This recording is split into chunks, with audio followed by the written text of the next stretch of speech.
ஞானஸ்நானத்தின் போது என்ன நடக்கிறது, ஞானஸ்நானத்துக்கு பின்பு என்ன நடக்க வேண்டும், இதைத்தான் உங்களோடு கூட நான் பகிர்ந்து கொள்ள இருக்கிறேன். இந்த ரெண்டு காரியங்களை உங்களோடு பேசுவதற்கு முன்பாக யார் ஞானஸ்நானம் பெற தகுதியானவர்கள் அப்படிங்கிறத வேத வசனத்தின் அடிப்படையில் பகிர்ந்து கொள்ள இருக்கிறேன். அதை தொடர்ந்து அந்த ரெண்டு விசேஷித்த காரியங்கள், ஞானஸ்நானத்தின் போது, ஞானஸ்நானத்தின் பின்பு, ஞானஸ்நானத்தின் போது, ஞானஸ்நானத்திற்கு பின்பு அப்படிங்கிற இந்த ரெண்டு வார்த்தைகளின் அடிப்படையில் கர்த்தருடைய வார்த்தைகள் உங்களோடு கூட நான் பகிர்ந்து கொள்ள இருக்கிறேன். அதுக்கு முன்பாக யார் ஞானஸ்நானம் பெற தகுதியானவர்கள் அப்படி சொன்னா, பொதுவாக ஞானஸ்நானம் அப்படி சொன்னாலே அங்கே ரெண்டு காரியம் சொல்லப்பட்டிருக்கிறது. ஒன்று, குமாரனாகிய கிறிஸ்து இயேசுவோடு கூட அடக்கம் பண்ணப்படுதலும், குமாரனாகிய இயேசு கிறிஸ்துவோடு கூட எழுந்திருக்குதலும் சொல்லப்பட்டிருக்கிறது. அது இன்னொரு கோணத்தில் சொல்ல வேண்டுமே ஆனால், ஞானஸ்நானத்தில் கிறிஸ்துவோடு கூட அடக்கம் பண்ணப்பட்டு அதிலே மரித்தோரிலிருந்து நாம் அவரோடு கூட எழும்பினோம் என்பதை நிரூபிக்கும்படியாய் ஞானஸ்நானம் காண்பிக்கப்பட்டிருக்கிறது. இதைதான் நான் அடிக்கடி சொல்லுகிற ஒரு வசனம். கொலோசியர் 2வது அதிகாரம் 12வது வசனத்தை நாம் பார்க்கும்போது, கொலோசியர் 2:12 சொல்லுகிறது, ஞானஸ்நானத்திலே அவரோடு கூட அடக்கம் பண்ணப்பட்டவர்களாகவும் அதிலே அவரை மரித்தோரிலிருந்து எழுப்பின தேவனுடைய செயலின் மேலுள்ள விசுவாசத்தினாலே அவரோடு கூட எழுந்தவர்களாகவும் இருக்கிறீர்கள் அப்படி சொல்லும்போது, ஞானஸ்நானத்தில் ரெண்டு காரியங்கள் தான் உண்டு. அது என்ன அப்படின்னா, கிறிஸ்துவோடு கூட அடக்கம் பண்ணப்படுதல், கிறிஸ்துவோடு கூட உயிர் தெழுதல். இதுக்கு பேர் தான் ஞானஸ்நானம். அப்போ யார் அடக்கம் பண்ணப்படுகிறார், யார் எழுந்திருக்கிறார் அப்படி சொல்லி பார்த்தா, அடக்கம் பண்ணுதல் அப்படிங்கிறது எதுக்காக வந்துச்சு, யார் அடக்கம் பண்ணப்படுகிறார்?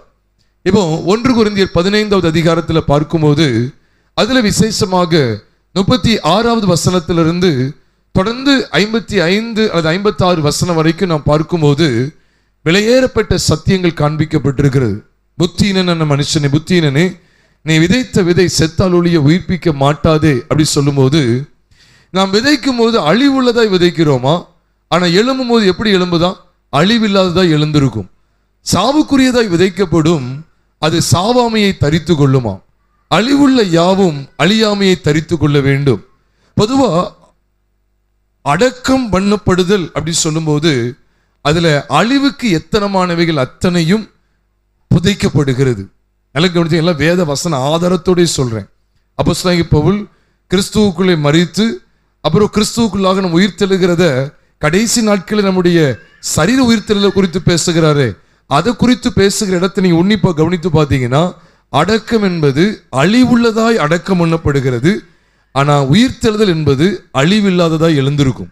அப்ப ஞானஸ்நானத்தில் நாம் கவனிக்க வேண்டிய விசேஷித்த காரியம் என்ன? அந்த தண்ணீர்ல மூழ்கும் போது உண்மையாவே அழிவுள்ளது ஏதுவானது, அழிவுக்கேற்ற எல்லாம், அழிவுக்கு எத்தனமான எல்லாம், நாசமோசத்துக்கு ஏதுவான எல்லாம் குமாரனோடு அடக்கம் பண்ணப்பட்டு நான் தண்ணீரிலிருந்து எழும்பும் போது உண்மையாவே நான் புது சிருஷ்டி, அழியாமையை கொண்டிருக்கிறேன், நான் நித்திய ஜீவனுக்கு உடையவன், நித்திய ஜீவனுக்கு உடையவள் அப்படிங்கிற உயர்தரமான சத்தியத்தில் பிழைத்திருக்கிறேன் அப்படிங்கிறத தான் இந்த ஞானஸ்நானம் நமக்கு காண்பிக்கிறது. மறந்துடக்கூடாது. அப்போ பைபிள் அடக்கத்தையும் உயிர்த்தெழுதலையும் காண்பிக்கும் போது அடக்கத்தை எப்படி காமிக்கி? அழிவுள்ளதாய் விதைக்கப்படும், அழியாததாய் எழுந்திருக்கும் அப்படி சொல்லி 1 கொரிந்தியர் 15 வாசிக்கும் போது, அப்ப எது அழிவுள்ளது அப்படின்னு சொன்னா, நம்முடைய பழைய மனுஷன், பழைய மனுஷனுக்குரியவைகள், நம்முடைய பாவ வாழ்க்கை, இந்த உலகத்தில் காணப்படுகிற அசூசியான காரியங்கள். இப்ப தோட்டத்தில் நன்மை தீமை அறியத்தக்க விருட்சத்தின் கனியை புசித்ததுனால ஏற்பட்ட விளைவு என்ன? பாவமும் பாவத்தை தொடர்ந்து மரணமும் உலகத்தில் பிரவேசித்தது என்று ரோமர் 5:12 வாசிக்கிறோமே. அதனுடைய உண்மையான சாரம் என்ன தெரியுமா? அந்த பழமானது, அந்த கனியானது அழிவுக்குரியது. அதனாலதான் ஏதேன் தோட்டத்தில் ஏதோ 2 மரம் இருந்தது நினைச்சிடக்கூடாது. ஏதேன் தோட்டம் என்றாலே எத்தனையோ மரங்கள், அநேக மரங்களால் சூழ பெற்றிருக்கிறது பேர் தான் தோட்டம். அநேக வாசனை உள்ள மரங்கள் இருந்தது. அப்போ எத்தனையோ மரங்கள் இருந்தாலும் ஏதேன் தோட்டத்தில் பெயர் சொல்லக்கூடிய 2 விருட்சம் தான், 2 மரங்கள் தான் இருந்தது. ஒன்று நன்மை தீமை அறியத்தக்க விருட்சம், இன்னொன்று ஜீவ விருட்சம். அப்ப ரெண்டையும் கவனிச்சு பாருங்க. நன்மை தீமை அறியத்தக்க விருட்சம் அழிவுள்ளது, ஜீவ விருட்சம் அழியாதது என்று சொல்லி பார்க்கும்போது, ஞானஸ்தானத்தில் கிறிஸ்துவோடு கூட அடக்கம் பண்ணப்பட்டு கிறிஸ்துவோடு கூட எழுந்திருக்கிற அந்த மகா மேன்மையான அனுபவமானது நம்முடைய அழிவுக்கு எத்தனமான எல்லா பூமிக்குரிய காரியங்களும், நம்முடைய அழிவுக்கு எத்தனமான எல்லா மாம்சீக கிரியைகளும், நம்முடைய அழிவுக்கு எத்தனமான எல்லா பூமிக்குரிய ஆசாபாசங்களும் கிறிஸ்துவுக்குள்ளாக மூடப்படுகிறது. அந்த சத்தியத்தை அறிந்து கொள்ளணும். அப்ப அழியாமையா எழுந்திருக்கும் என்று சொல்லும்போது, உயிர்த்தெழுதலின் சாயல் அப்படி சொல்லிட்டாலே அது அழிவில்லாத சாயலை குறிக்கிறது. ஆக ஞானஸ்தானம் பெற்று மூழ்கி எந்திக்கும் போது அழிவுக்கு ஏற்றவன் அல்ல, அழிவுக்கு எத்தனமான காரியங்கள் என்னிடத்தில் இல்லை. இங்க இருக்கக்கூடிய ஒரு மொபைல் போன் இருக்கு, இதுக்கு கூட நான் அடிமைப்பட்டவன் அல்ல, அடிமைப்பட்டவள் அல்ல. இந்த உலகத்தில் இருக்கிற ஒரு சிறிய பொருளோ பெரிய பொருளோ எதற்கும் நான் அடிமைப்படவில்லை. எல்லாம் அழிவுக்கு எத்தனமானது, அது எல்லாமே கிறிஸ்துவோடு கூட அடக்கம் பண்ணப்பட்டு விட்டது, மூடப்பட்டு விட்டது. அப்ப ஞானஸ்தானத்தில் நம் தண்ணீர்ல மூழ்கி எழுந்திருக்கும் போது அழிவுள்ளதை எழுந்திருக்கணுமா, அழிவில்லாததை எழுந்திருக்கணுமா? சத்தமா சொல்லுங்க. அழிவில்லாததாய் எழுந்திருக்க வேண்டும். அப்ப அந்த வெளிச்சத்தை தான் ஞானஸ்தான சத்தியம் நமக்கு காண்பிக்கிறது. அழிவில்லாததாய் எழுந்திருக்கிறோம்னா என்ன அர்த்தம் தெரியுமா? நான் நித்திய ஜீவனுக்குரியவன், நித்திய ஜீவனுக்குரியவள். இதைத்தான் கொலோசியர் 2:12 சொல்றார். ஞான ஸ்நானத்திலே அவரோடு கூட அடக்கம் பண்ணப்பட்டவர்களாகவும் அதிலே அவரை மரித்தோரிலிருந்து எழுப்பின தேவனுடைய செயலின் மேலுள்ள விசுவாசத்தினாலே அவரோடு கூட எழுந்தவர்களாகவும் இருக்கிறீர்கள் என்று திட்டவட்டமா காண்பித்து கொடுக்கிறார். காண்பித்து கொடுத்தது மட்டுமா, அதுக்கப்புறம் விருத்த சேதனத்தை குறித்த காரியங்கள் வெளிப்படுத்தப்படுது. அது 11 வெளிப்படுத்துறாரு. அதற்கு பிறகு 13, 14, 15 ஆகிய வசனங்களை பார்க்கும்போது துரைத்தனங்களையும் அதிகாரங்களையும் உரிந்து கொண்டார், வெளியரங்க கோலமாக்கினார். அது மாத்திரமல்ல, சிலுவையிலே வெற்றி சிறந்தார் என்று சொல்லப்பட்டிருக்கிறது. நமக்கு எதிரடையாய் இருந்த கையெழுத்தை குலைத்து பார்த்தீங்களா? அந்த எதிரடையான கையெழுத்து எங்கிருந்து ஆரம்பிச்சது தெரியுமா? அந்த அழிவுக்கேற்ற பழத்தை சாப்பிட்டதுனால. அப்போ நமக்கு எதிரடையான கையெழுத்தை எதுல தான் எழுதப்பட்டிருக்கு தெரியுமா? அழிவுள்ள வஸ்துக்களை இச்சித்து மரணத்தை சுதந்திரிக்கிறதுல தான் எழுதப்பட்டிருக்கிறது. மறந்துடக்கூடாது.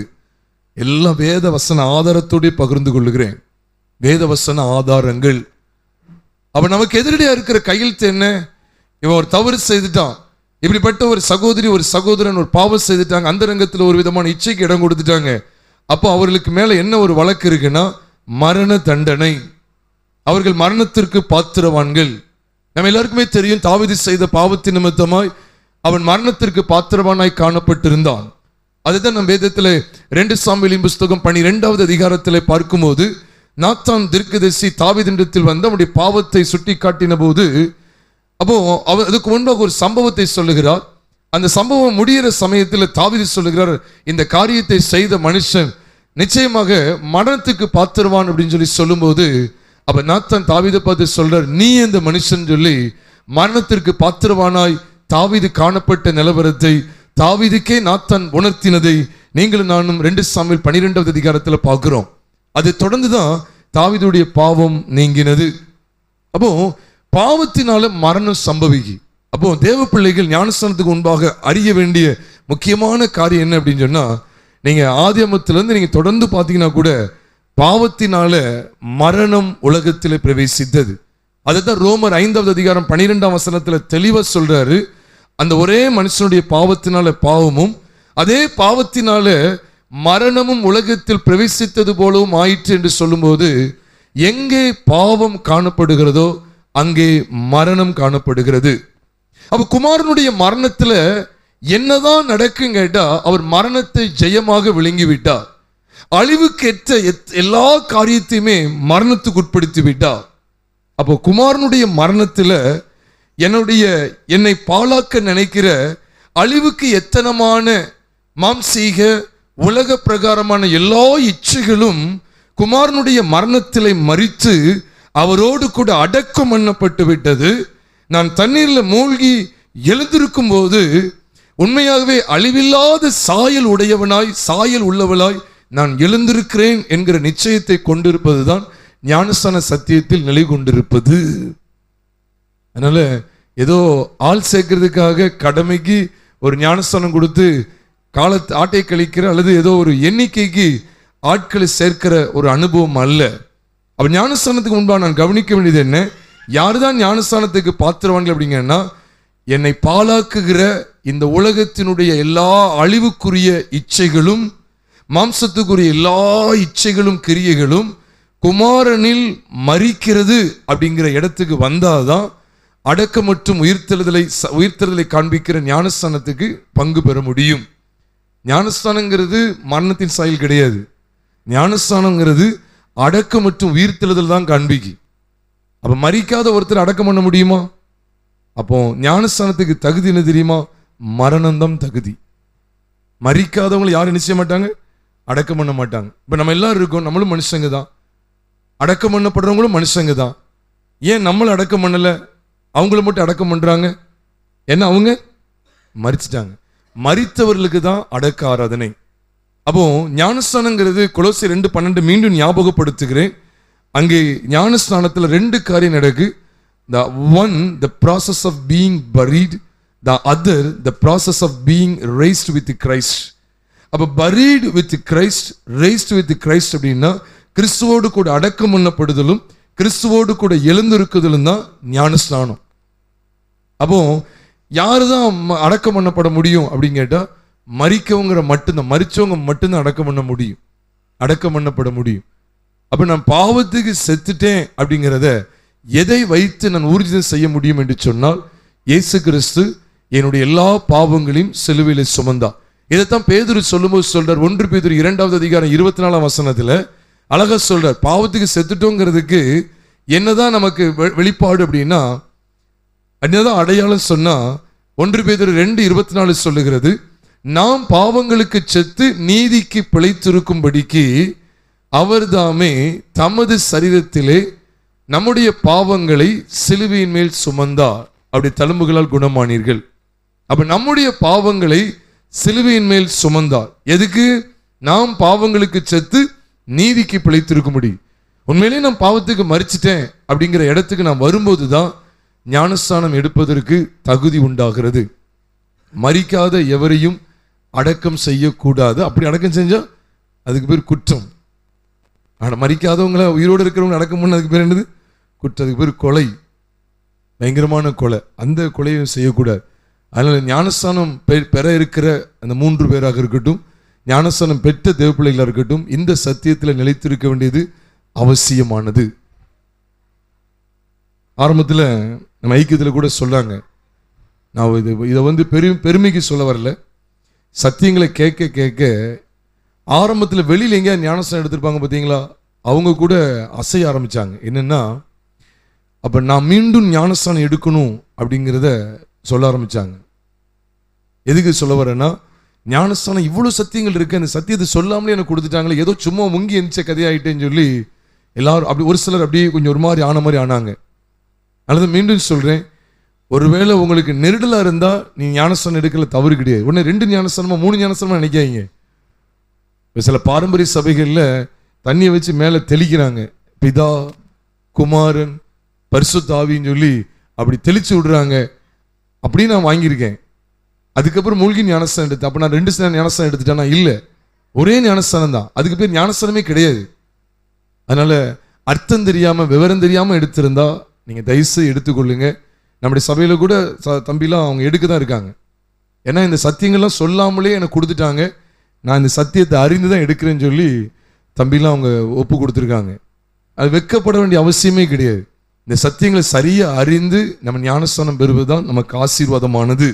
இந்த ஞானஸ்தானம் சொல்லும்போது எப்பவுமே மூழ்கடிக்கப்படுதலை நம்ம எப்பவுமே நினைவு கொண்டு வரணும். நான் வேகமாக சொல்றேன், வேதாகமத்தில் ஆண்டவர் பல கோடிக்கணக்கான ஜனங்களை மூழ்க பண்ணி இருக்கிறார். அதுதான் இந்த ஞானஸ்தான சத்தியம் உங்களோடு கூட சுருக்கமாய் பகிர்ந்து கொள்ள இருக்கிறேன்.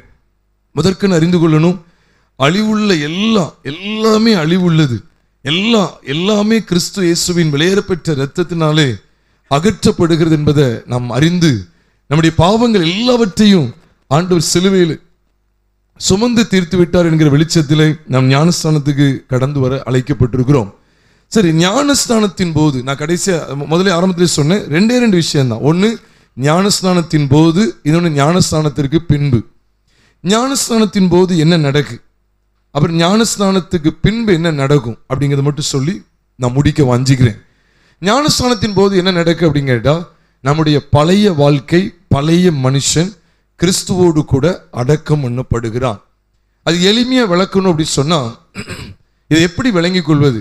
நானா ஏதாவது ஒரு படம் வரைஞ்சி, என்னை போல ஒரு படம் வரைஞ்சி ஒரு கல்லறைக்குள்ள இருக்கிற மாதிரி ஏதாவது போஸை காமிச்சு நான் இதை நம்புறேன்னு சொல்லி என் மார்பிளை இருதயத்தில் வைத்து நான் நம்புறேன் அப்படி சொல்றதா நான் கிறிஸ்துவோடு அடக்கம் பண்ணப்பட்டுட்டேங்கிற அர்த்தம் இல்லை.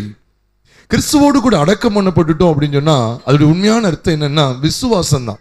கிறிஸ்துவோடு அடக்கம் பண்ணப்படுதலா இருக்கட்டும், கிறிஸ்துவோடு கூட எழுந்ததாக இருக்கட்டும், எல்லாமே வசனத்தை விசுவாசிப்பது மாத்திரமே. இது எப்படி விசுவாசிக்க? இப்ப பாருங்க, நம்முடைய அன்றாட வாழ்க்கையில பாருங்க, நம்ம இந்த பூமியில பிறந்திருக்கிறோம்.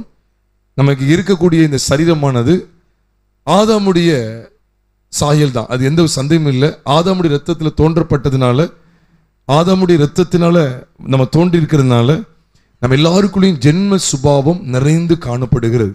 இது சாகிற வரைக்கும் உண்டு. ஆனா அனுதினமும் இந்த தேவ சத்தியங்களை கொண்டு ஜென்ம சுபாவத்துக்குரிய பழைய மனுஷனாகிய ஆதாமை மேற்கொண்டு வருவதுதான் கிறிஸ்தவ வாழ்க்கை. இதுதான் இயேசுவானவர் சிலுவையை அனுதினமும் எடுத்துக்கொண்டு என்னை பின்பற்ற கடவன் என்று இயேசு சொன்னார். அப்போ இந்த இயல்பான ஜென்ம சுபாவத்துக்குரிய மனுஷன் எப்படி தெரியுமா? ஒருத்தங்க நம்மளை புகழ்ந்து பேசும்போது இயல்பாவே நமக்குள்ள சந்தோஷம் வரும்.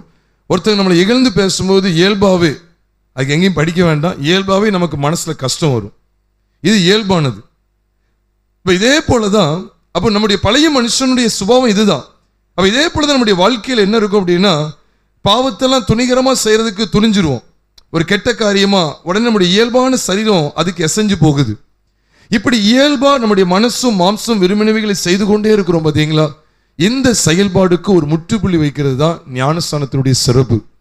அப்ப ஞானஸ்தானத்தில் அவரோடு கூட அடக்கம் பண்ணப்படும் போது யார் அடக்கம் பண்ணப்படுகிறார்?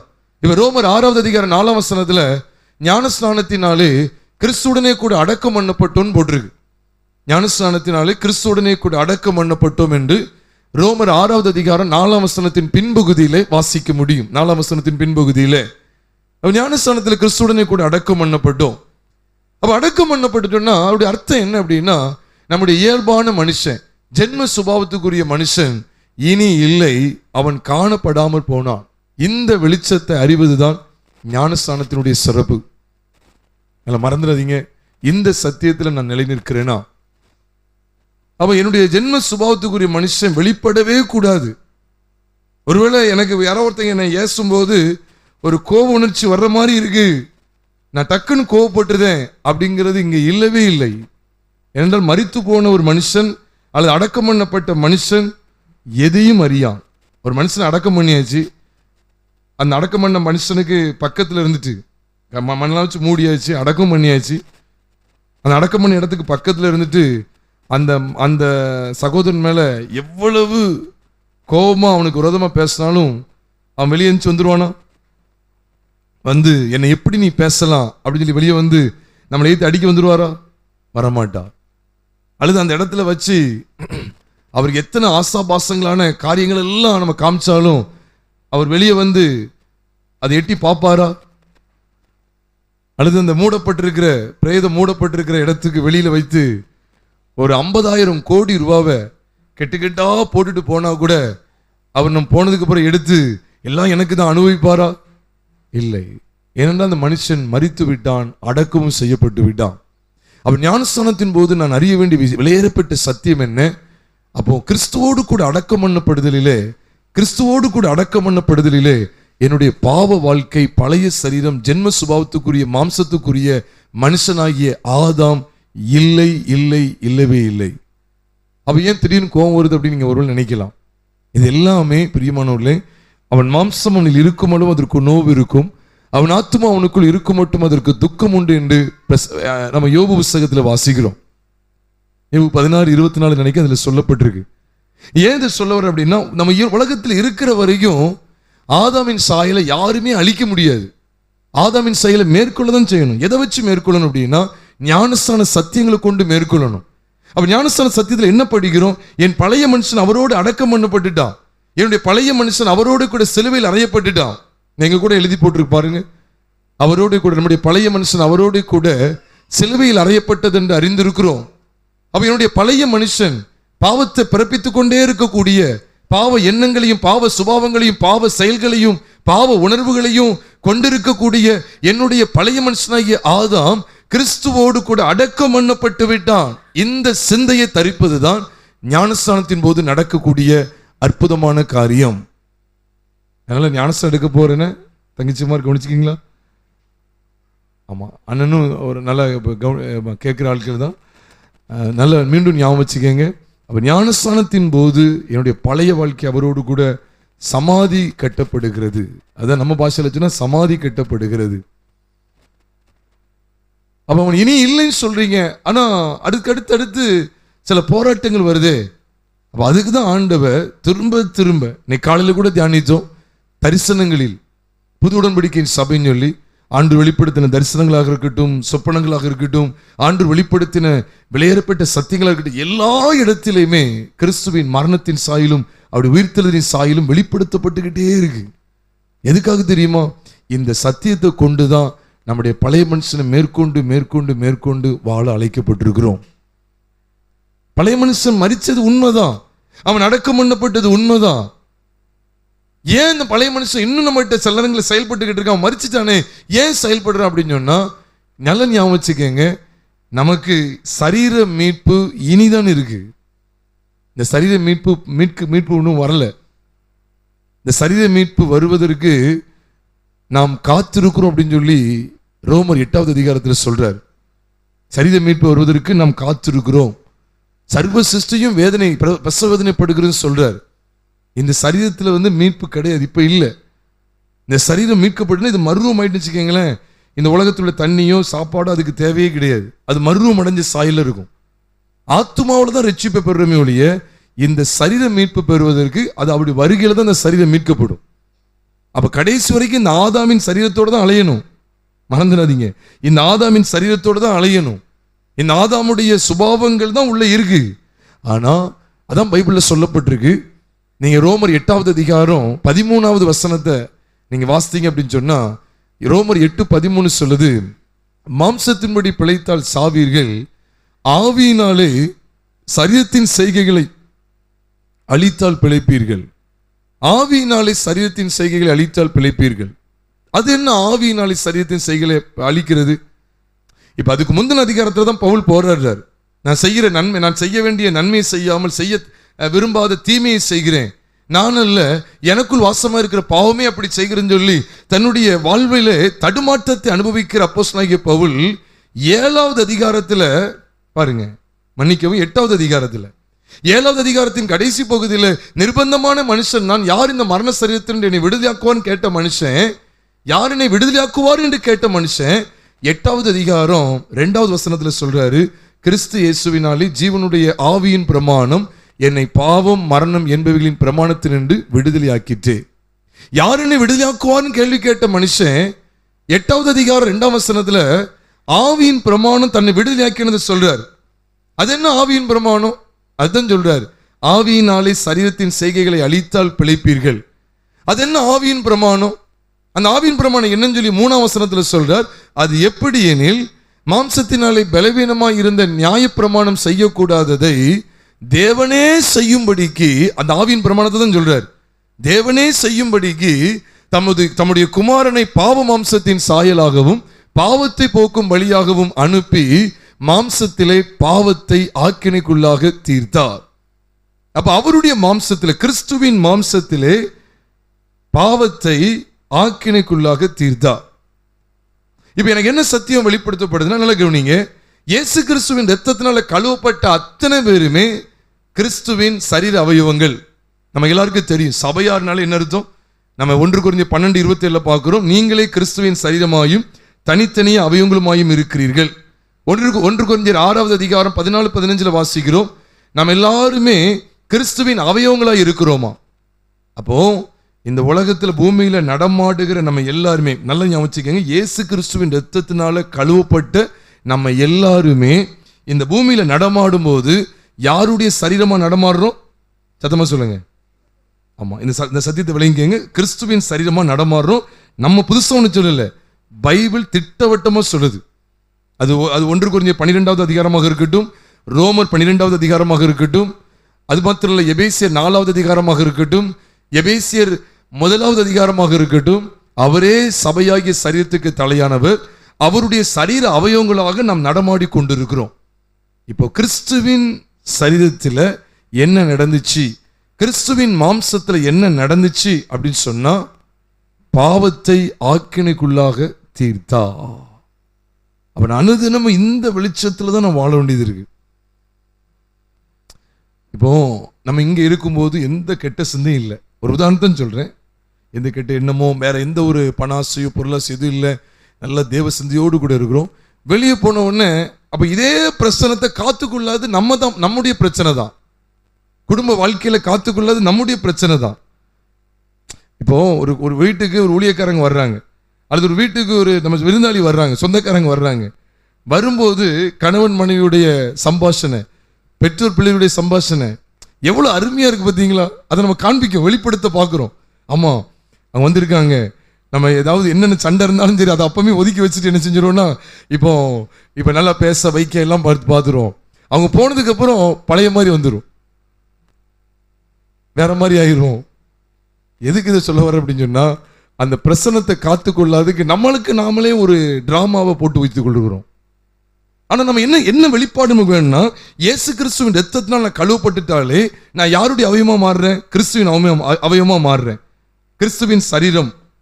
அதான் நீங்க எபேசியர் 5வது அதிகாரம் 30ஆம் வசனத்தை நீங்க பார்த்தீங்கன்னா, நாம் அவருடைய சரீரத்தின் அவயவங்களாயும், அது மட்டும் இல்ல அவருடைய மாம்சத்துக்கும் அவருடைய எலும்புகளுக்கும் உரியவர்களாயும் இருக்கிறோம் அப்படின்னு சொல்லி எபேசியர் 5வது அதிகாரம் 30ஆம் வசனத்துல பார்க்கிறோம். அவருடைய மாம்சத்துக்கும் எலும்புகளுக்கும் உரியவர்களா இல்லையா?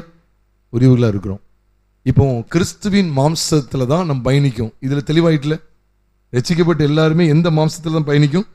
கிறிஸ்துவின் மாம்சம், கிறிஸ்துவின் சரீரமாகத்தான் பயணிக்கும், கிறிஸ்துவின் மாம்சமாக தான் நம்ம பயணிக்கிறோம் இந்த பூமியில. அப்ப இந்த மாம்சம் எப்படிப்பட்டதுன்னு கேட்டீங்கன்னா, அதுல 2 விதமான சாயல் உண்டு. ஒண்ணு என்னன்னா, அந்த மாம்சத்திலே பாவம் ஆக்கினைக்குட்படுத்தப்பட்டு விட்டது. உட்படுத்தின பிற்பாடு அந்த சரீரம் மறுரூபம் அடைந்திருக்கிறது. அப்ப நீ எழுத்தின்படி இந்த மறுரூபத்தை நான் பார்க்க முடியாட்டாலும், நான் ஆவியின்படி எப்படிதான் வாழ வேண்டியது இருக்குன்னா, அந்த அவருடைய உயிர்த்தெழுதலின் சாயலை அனுபவித்தவாறே ஜீவிக்க வேண்டியது இருக்கு. இதைத்தான் அப்போஸ்தலனாகிய பவுல் கலாத்தியர் 2:20 சொன்னார், கிறிஸ்துவுடனே கூட சிலுவையில் அறையப்பட்டேன், ஆயினும் பிழைத்திருக்கிறேன். அது எப்படி பிழைத்தீங்க? ஆயினும் பிழைத்திருக்கிறேன், இனி நான் அல்ல கிறிஸ்துவை எனக்குள் பிழைத்திருக்கிறார். இப்ப இந்த வெளிச்சம் தான் எனக்கு தேவை. அவருடைய சரீரமாகத்தான் நான் இந்த நாளில் பிழைத்திருக்கிறேன். ரட்சிக்கப்பட்ட எல்லாருமே அவருடைய சரீர அவயவங்களா இருக்கிறோம். அப்ப நாம் தான் நடமாடுகிற கிறிஸ்துவின் சரீரங்களா இருக்கிறோம். உண்மையா இல்லையா? அப்ப கிறிஸ்துவின் சரீரத்தில் என்ன நடந்ததுங்கிறத நான் வசன ஆதாரத்தோடு பார்க்கிறேன். தடுமாறி கொண்டிருந்த அப்போஸ்தலனாகிய பவுல் எந்த சத்தியத்தை அறிந்து, எந்த ஆவியின் பிரமாணத்தை அறிந்து விடுதலை பெற்றுக் கொண்டாரா? நியாயப்பிரமாணம் செய்யக்கூடாதது தேவனே செய்யும்படிக்கு தம்முடைய குமாரனை பாவம் அம்சத்தின் சாயலாகவும் பாவத்தை போக்கும் வழியாகவும் அனுப்பி, பாருங்க, எந்த சரீரம் பாவத்துக்காக அந்த கேடு அடைந்ததோ அதே சரீரம் தான் சபை. மறுரூபம் அடைந்து எதா நிக்கி? சபையா இருக்கு. புரியுதா? தைசதை விளங்கிக்கங்க. எந்த சரீரத்துல, அப்போ அவருடைய சரீரமா இந்த பூமியில பயணிக்கிற நீங்களும் நானும் எந்த வெளிச்சத்தை கண்டடையணும்? அவருடைய அந்த மாம்சத்தில், அவருடைய சரீரத்திலே பாவம் ஆக்கினைக்குட்பட்டு விட்டது. பாவம் ஆக்கினைக்குட்பட்டு விட்டது. இந்த வசனத்தை பார்க்க ரோமர் 6:6 பழைய மனுஷன் ஆக்கினைக்குட்பட்டு விட்டான், பாவம் ஆக்கினைக்குட்பட்டு விட்டது, பழைய மனுஷன் ஆக்கினைக்குட்பட்டு விட்டான். கலாத்தியர் 6வது அதிகாரம் 14ஆம் வசனத்துல பார்க்கிறோம், உலகம் ஆக்கினைக்குட்பட்டு விட்டது, அவரால் உலகம் எனக்கு சிலுவையில் அறிவுண்டிருக்கிறது, நானும் உலகத்துக்கு சிலுவையில் அறிவுண்டிருக்கிறேன். அப்ப மாம்சமும் சரி உலகமும் சரி ரெண்டுமே குமாரனுடைய சரீரத்திலே ஆக்கினைக்குட்படுத்தப்படுகிறது. எல்லாம் வசன ஆதாரத்தோடு பகிர்ந்து கொள்கிறேன். ஆக்கினைக்குட்படுத்துகிறார். அதனாலதான் குமாரனுடைய மரணத்தை காண்பித்து கொடுக்கிற யோவான் 12வது அதிகாரத்தை நாம் பார்க்கும்போது உலகத்தின் அதிபதியே ஆக்கினுக்கு உட்படுத்துறார் பாருங்க. உலகம் ஆக்கினுக்கு உட்படுத்தப்படுகிறது. யோவான் 12வது அதிகாரத்தில் 31ஆம் வசனத்தை நாம் பார்க்கிறோம். இப்பொழுதே இந்த உலகத்துக்கு நியாயத்தீர்ப்பு உண்டாகிறது என்று சொல்லி அங்கே சொல்லப்பட்டிருக்கிறது. உலகத்துக்கு நியாயத்தீர்ப்பு உண்டாகிறது. உலகத்துக்கு நியாயத்தீர்ப்பை ஆண்டவர் இங்கே உண்டாக்குகிறார். யோவான் சுவிசேஷம் 3வது அதிகாரம், யோவான் சுவிசேஷம் 3வது அதிகாரம்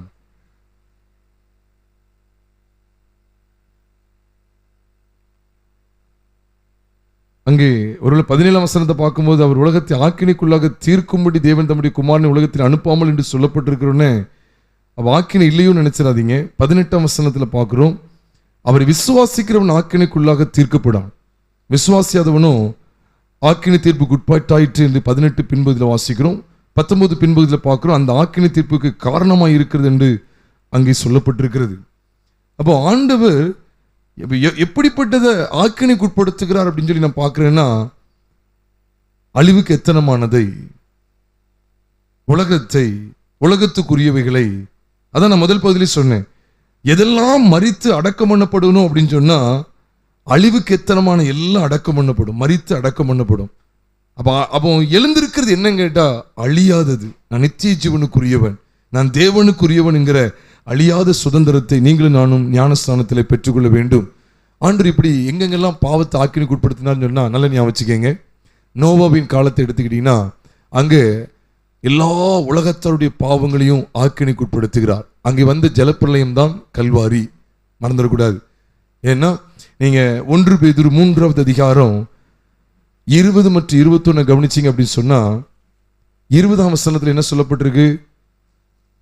அந்த ஆவிகள் பூர்வத்திலே நோவா பேழை ஆயத்தமான நாட்களிலே தேவன் நீடிய பொறுமையோடு இருந்தபோது கீழ்ப்படியாமற் போனவைகள், அந்த பேழையிலே சிலராகிய 8 பேர் மாத்திரம் பிரவேசித்து எதனால காக்கப்பட்டாங்களா?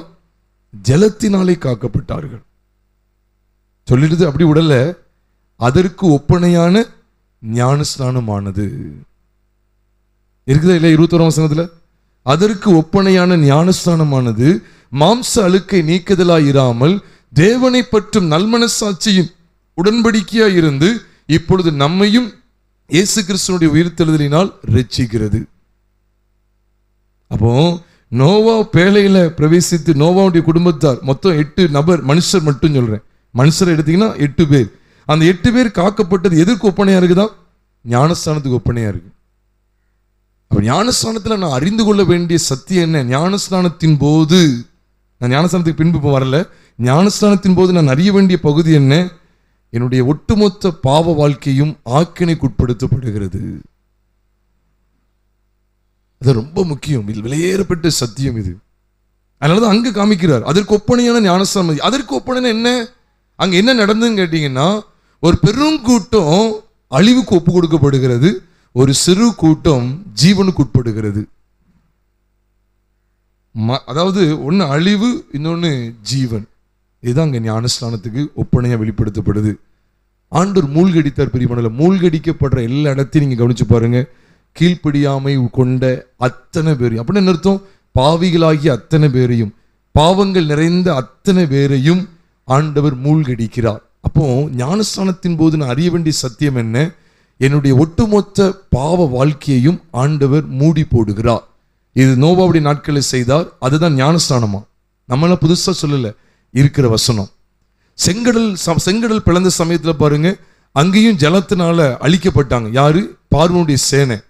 அவர்கள் அழிக்கப்பட்ட விதத்தை நீங்க பைபிள்ல வாசித்து பார்த்தீங்கன்னா 1 கொரிந்தியர் 10வது அதிகாரம் 2ஆம் வசனத்துல போட்டிருக்கு. எல்லாரும் மேகத்தினால், மோசைக்குள்ளாக மேகத்தினாலும் சமுத்திரத்தினாலும் என்ன பண்ணப்பட்டார்கள் என்று பார்க்கிறோம். 1 கொரிந்தியர் 10:2 சத்தமா சொல்லுங்க, ஞானஸ்தானம் பண்ணப்பட்டார்கள்.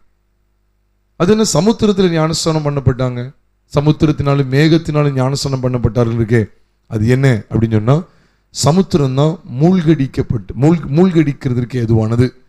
சமுத்திரம் தான் பார்வோனுடைய சேனைகளை மூழ்கடித்தது. அப்ப ஞானஸ்தானத்தின் போது நான் விளங்கிக் கொள்ள வேண்டிய மாபெரும் சத்தியம் என்ன? பாவங்கள் ஆக்கினைக்குட்படுத்தப்படுகிறது.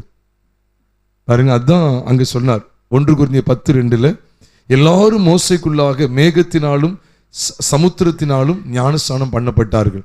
அப்ப ஞானஸ்நானம் பண்ணப்படும் போது என்ன நடக்கு பாருங்க. ஞானஸ்நானம் பண்ணும்போது என்ன நடக்கு? ஒரு கூட்டம் ஜீவனுக்கு உட்படுது, இன்னொரு கூட்டம் அழிவுக்கு ஆக்கினைக்கு உட்படுத்தப்படுகிறது. அப்ப அதுக்கு பேர் தான் ஞானஸ்நானம். அப்ப நீங்க ஒரு பகுதியை நீங்க, அதாவது ஒரு பகுதினா ஒரு மனுஷனுக்கு நீங்க ஆக்கினை உட்படுத்தி இன்னொரு மனுஷனை நீங்க பிழைத்திருக்க செய்றீங்க, அதுக்கு பேர் தான் ஞானஸ்நானம். அப்ப ஞானஸ்நானம் எடுக்கும்போது கவனத்தில் கொள்ள வேண்டிய விலையேற பெற்ற காரியம் என்ன தெரியுமா? என்னுடைய பிறப்புல இருந்து, தாயின் வயிற்றில் உருவானதுல இருந்து இப்ப வரைக்கும் இருக்கக்கூடிய அந்த பாவ மனுஷனாகி இந்த பழைய மனுஷன் தண்ணியில முங்கின உடனே இந்த மனுஷன் அப்படி செத்து கீழே விழுந்துருவான்னு நினைச்சிடாதீங்க. கொஞ்ச நேரம், ரொம்ப நேரம் மூச்சு அடைச்சிட்டா அதுக்கு வேற மாதிரி ஆயிடக்கூடாது. இப்ப அதை சொல்லல. அந்த மனுஷன் உள்ள முங்கி எந்திக்கும் போது எழுத்தின்படியான மாற்றம் இல்லை. இந்த சரீரம் மறைஞ்சிரும், பரலோகத்திலிருந்து ஒரு சரீரம் மேல இருந்து பொத்துன்னு கீழே விழும் அப்படிங்கிற அந்த அர்த்தம் கிடையவே கிடையாது. விசுவாசம் என்ன? விசுவாசம் இந்த ஞானஸ்நானத்தின் போது தண்ணீரில் என்னுடைய பழைய வாழ்க்கை ஆக்கினைக்குட்படுத்தப்படுகிறது. அதனால இன்மை இஷ்டம் போல என்ன செய்ய முடியாது? பொய் பேச முடியாது, கெட்ட வார்த்தை போட முடியாது. இஷ்டம் போல நாடகம் பார்த்தேன், சினிமா பார்த்தேன், அதுக்கப்புறம் என்னது இஷ்டம் போல கிண்டல் செய்தேன், கேலி செய்தேன், அடுத்தவங்களை அடித்தேன், அடுத்தவங்களுக்கு விரோதமாக பேசினேன், அவர் செல்ஃபோனில் தகாத காரியங்களை பார்த்தேன், அப்புறம் மற்றவங்களை மன்னிக்க மாட்டேன், அவங்கள்ட்ட சண்டை போடுவேன், இப்படிங்கிற பலவிதமான மாம்சீக கிரியைகள் அங்கே செயல்படக்கூடாது. ஏனென்றால் பாவத்தை, மாம்சத்திலே பாவத்தை ஆக்கினைக்குள்ளாக தீர்த்தார். எதுக்கு தேவனை பற்றி நல்மனசாட்சியின் உடன்படிக்கை என்று எதை வச்சு நல்மனசாட்சியின் உடன்படிக்கை தெரியுமா? ஞானஸ்தானத்தை வச்சுதான் சொல்றார். அதற்கு ஒப்பனையான ஞானஸ்தானமானது மாம்ச அழுக்கை நீக்குதலாய் இராமல் தேவனை பற்றும் நல்மனசாட்சியின் உடன்படிக்கையா இருந்து இப்பொழுது நம்மையும் இயேசு கிறிஸ்துவனுடைய உயிர்த்தெழுதலினால் ரட்சிக்கிறது. ஞானஸ்தானம் என்ன? நல்மனசாட்சியின் உடன்படிக்கை. தேவன் தமது உடன்படிக்கை எதுல தான் ஏற்படுத்துறார் தெரியுமா? அவருடைய சரீரத்துல தான் ஏற்படுத்துறார். அதனாலதான் அவருடைய சரீரத்திலிருந்து வெளிப்படக்கூடிய இரத்தத்தை தான் எதுக்கு பாத்திரத்துக்கு அடையாளமா காண்பித்து அவர் பாத்திரத்தையும் கொடுத்து இது அநேகருக்காக சிந்தப்படுகிற என்னுடைய இரத்தத்தினாலாகிய புது உடன்படிக்கை இருக்கிறது என்று லூக்கா 22வது அதிகாரத்தில் சொன்னார். பிரியமானவர்களே, இந்த சத்தியங்களை தயவா விளங்கி கொள்ளுங்க. அப்ப அவருடைய இரத்தம் அந்த மாம்சத்துல தான், அந்த சரீரத்துல தான் உடன்படிக்கையே காண்பிக்கப்படுது. இங்கேயும் பாருங்க, பேதுரு மூலமா ஆண்டு நோவாவை காண்பிக்கிறார். அப்ப அங்கே என்னதான் சொல்லப்படுது? இயேசு கிறிஸ்துவின் உயிர்த்தெழுதலினால் நம்மை ரட்சிக்கிறது. அப்போ ஞானஸ்தானத்தின் போது எனக்கு நடக்கிற காரியம் என்ன? என் பாவ வாழ்க்கை ஆக்கினைக்குட்படுகிறது. என்னை மோசம் போக்குகிற மாம்சமும் உலகமும் ஆக்கினைக்குட்படுகிறது. அதுக்கு நியாய தீர்ப்பு உண்டாகிறது. அதை தேவன் சிறைபிடிக்கிறார். அப்ப அன்னைக்கு ஜலப்பிரளயம் வந்ததனுடைய நோக்கம் என்ன? அதுல அழிந்து போனது மட்டும் இல்ல, பாதாளத்திலே அவங்க சிறை காவல்ல தான் கிடக்குறாங்க. எப்படி இருக்கும் பாருங்க. அப்ப ஞானஸ்தானத்தில் அழிக்கப்பட்டவங்க பாருங்க, ஞானஸ்தானத்தில் அழிக்கப்பட்ட மாம்சீகமானவர்கள் இருக்காங்களே, அவங்க எங்க கிடக்காங்க? அடுத்து காவல்ல கிடக்காங்களா இல்லையா? காவல்ல ஆவிகளுக்கு போய் தானே பிரசங்கம் பண்றாரு. காவலுக்கு போயிட்டாங்க. அப்போ சிறைபிடிக்கப்பட்டு விட்டார்கள். இப்ப சிறைச்சாலையில் இருக்கிறவங்க எங்கேயா வெளியில பார்க்க முடியுமா? நீங்க பார்க்க முடியாது. இதுதான் ஞானஸ்தானத்தின் போது நடந்த அற்புதமான காரியம். அப்ப சிறைபிடிக்கப்பட்டு போன அந்த ஆத்துமாக்கள் பூமியில் இல்லவே இல்லை. அப்ப ஞானஸ்தானத்தின் போது நான் அறிய வேண்டிய காரியம் என்ன? பாவத்தை ஆக்கினைக்குட்படுத்தி விட்டார். நீங்க யோனாவுடைய வாழ்க்கை எடுத்துக்கிட்டாலும் சரி, யோனா தண்ணிக்குள்ள முழுறாரு, மீன் வயிற்றுக்குள்ள போகிறாரு. இது எதுக்கு ஒப்பனையா இருக்குதா? கிறிஸ்து கல்லறையில் அடக்கம் பண்ணப்பட்டதுக்கு ஒப்பனையா இருக்குன்னு சொல்லி மத்திய எழுதின சுவிசேஷம் 12வது அதிகாரம் 40வது வசனத்துல நீங்கள் நானும் பார்க்கிறோம். மத்திய 12:40. அதுல எவ்வளவு தெளிவா சொல்றாரு பாருங்க, எவ்வளவு மகத்துவமான சத்தியங்கள் பாருங்க. யோனா இரவும் பகலும் 3 நாள் ஒரு பெரிய மீனின் வயிற்றில் இருந்தது போல மனுஷகுமாரனும் இரவும் பகல் 3 நாள் பூமியின் இருதயத்தில் இருப்பார் என்று சொல்லுகிறார். அப்போ யோனா மீன் வயிற்றுக்குள்ள, தண்ணி ஆழத்துல மீன் வயிற்றுக்குள்ள 3 நாள் இருந்தது. யார் 3 நாள் கல்லறையில் இருக்கிறதுக்கு சமமா அடையாளமா இருக்கா? இயேசு கிறிஸ்து. அப்போ ஞானஸ்தானத்தின் போது என்ன நடக்கு அப்படின்னு சொன்னா, இந்த 3 நாளுக்கு அப்புறம் யோனாவுடைய வாழ்க்கை எப்படி தெரியுமா? நான் சொல்வேன், that's a radical or tremendous change அப்படின்னு தான் சொல்லணும். பயங்கர மாற்றங்க. யோனாவுடைய வாழ்க்கையில பலத்த மாற்றம். 3 நாள் முன்னாலே வரைக்கும் எங்க போகணுங்கிற விருப்பம் இருந்தது தெரியுமா? யோப்பா பட்டணத்துக்கு போகணும், அங்கே தர்சிஸுக்கு போகிற கப்பலை பார்க்கணும், அதுக்கு கூலி கொடுக்கணும், தர்சிஸுக்கு எப்படியாவது போயிடணும். அப்போ யோப்பா பட்டணத்துக்கு போகணும், அதை செய்யணும். முரட்டாட்டம், தேவ சத்தத்துக்கு கீழ்ப்படியவே மறுத்த அவனுடைய சரீரம், மறுத்த அவனுடைய ஆவி, ஆத்துமா, தேவனை விட்டு விலகி போன ஆத்துமா, தேவனை பின்வாங்கி போகிறது. அப்போ ஞானஸ்தானத்தின் போது அவருடைய அடக்கத்தான ஞானஸ்தானம் பார்க்குறோம். அப்போ அந்த ஞானஸ்தானத்துக்கு அடையாளமா இருக்கு அந்த மீன் வயிறை காமிச்சு கொடுக்குறாரு. அப்போ அந்த மீன் வயிற்றுக்குள்ள யோனா இருக்கிற அந்த சம்பவமானது அடக்கம் பண்ணப்படுதலுக்கு எத்தனமாய் இருக்கிறது. அப்ப இந்த 3 நாள் கழிச்சு அவன் வெளியே வரும்போது பாருங்க, யாரும் எதுவும் போதிக்கல. 2ஆம் விசை கர்த்தருடைய வார்த்தை யோனாவுக்கு உண்டாகி, நீ எழுந்து மகாநகரமாகி நினிவேக்கு போய் அதற்கு விரோதமாய் பிரசங்கம் சொன்ன. அவ்வளவுதான். யோனா கர்த்தருடைய வார்த்தையின்படியே யோனா எழுந்து நினிவேக்கு போனான் அப்படின்னு சொல்லி இருக்கு. எப்படி 3 நாள் வரைக்கும் இந்த சத்தத்தை எதிர்த்து நின்ற மனுஷன் இந்த 3 நாளுக்கு பிறகு இந்த சத்தத்துக்கு கவனமா செவி கொடுத்து அழகாக போயிட்டானே. என்ன நடந்தது? இதுதான் அந்த ஞானஸ்தானத்துடைய சிறப்பு. யோனா மீன் வயிற்றுக்குள்ள இருந்தது 3 நாள் இருந்தது, கிறிஸ்துவோடு அடக்கம் பண்ணப்படுதுல நமக்கு தெரிவிக்க. அப்படின்னா யோனா 3 நாள் கழிச்சு கரையில கக்கப்பட்டாரு. அது எதுக்கு அடையாளம்?